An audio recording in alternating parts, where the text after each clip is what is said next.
السلام علیکم ورحمۃ اللہ وبرکاتہ۔ اعوذ باللہ من الشیطان الرجیم، بسم اللہ الرحمن الرحیم۔ ثم ان ربک للذین هاجروا من بعد ما فتنوا ثم جاهدوا وصبروا ان ربک من بعدها لغفور رحیم۔ یوم تأتی کل نفس تجادل عن نفسها وتوفى کل نفس ما عملت وهم لا یظلمون۔ محترم سامعین کرام، سب سے پہلے ہر قسم کی تعریفیں،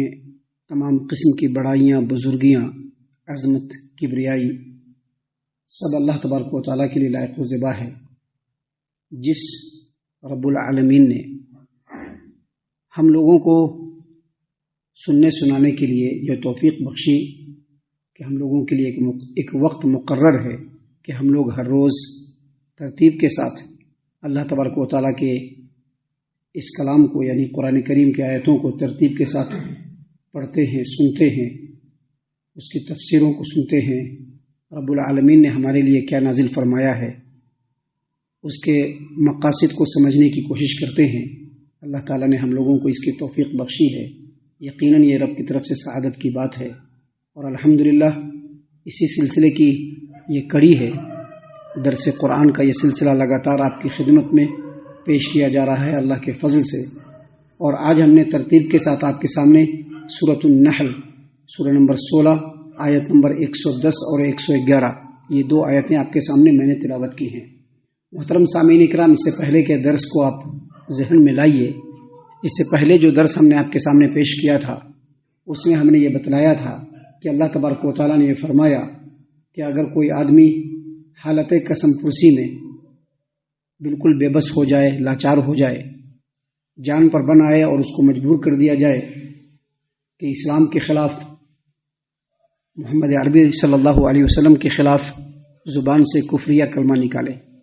نکالنے پر اس کو مجبور کر دیا جائے، اور وہ نکال بھی لے، لیکن دل جو ہے وہ ایمان پر مطمئن ہو، اللہ کی محبت، نبی کریم صلی اللہ علیہ وسلم کی محبت اور اسلام کی حقانیت اس کے دل میں جاگزی ہو۔ اگر ایسی صورت میں وہ بندہ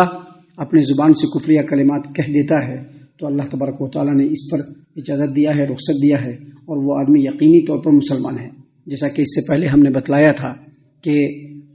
مکہ کے دور میں جب کہ اسلام اور مسلمان بالکل قسم پرسی کے عالم میں تھے، عمار بن یاسر رضی اللہ عنہ کو مشرکین مکہ میں سے جو ان کے سرداران تھے انہوں نے ان کو مجبور کیا نبی صلی اللہ علیہ وسلم کے خلاف کفریہ کلمات بکنے کے لیے،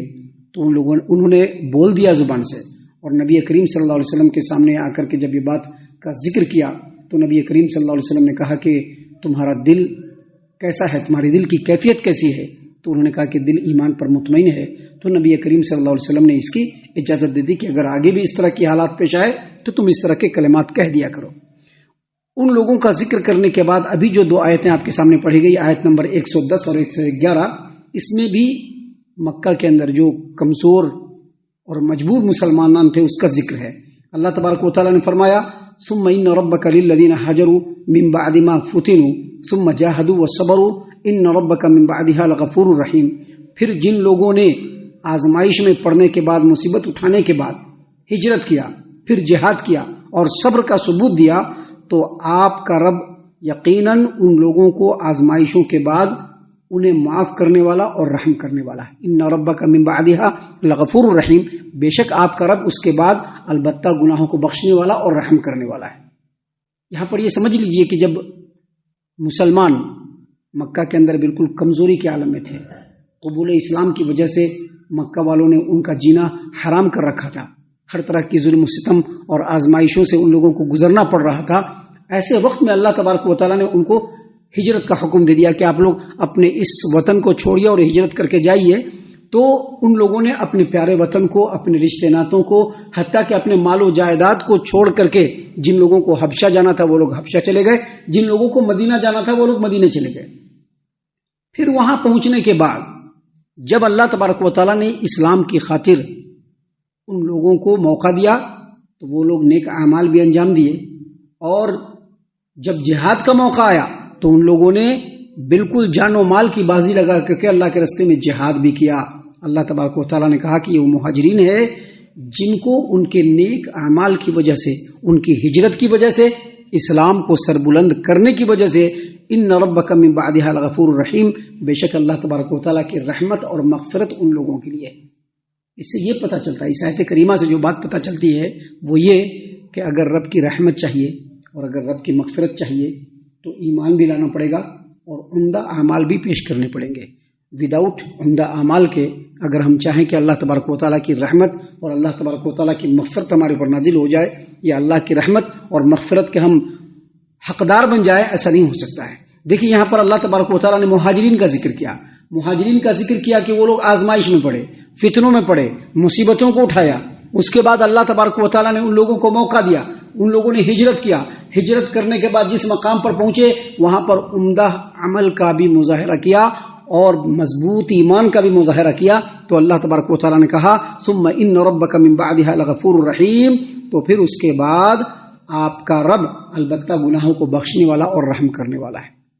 تو اگر رب کی رحمت چاہیے، رب کی مغفرت چاہیے تو ایمان کو مضبوط کرنا پڑے گا اور عمدہ عمل کا نمونہ بھی پیش کرنا پڑے گا، تبھی اللہ کی رحمت اور مغفرت ملے گی۔ دیکھیے آگے اللہ تبارک و تعالیٰ نے مزید فرمایا، اللہ تبارک و تعالیٰ نے فرمایا یوم تأتی کل نفس تجادل عن نفسها، یوم تأتی کل نفس تجادل عن نفسها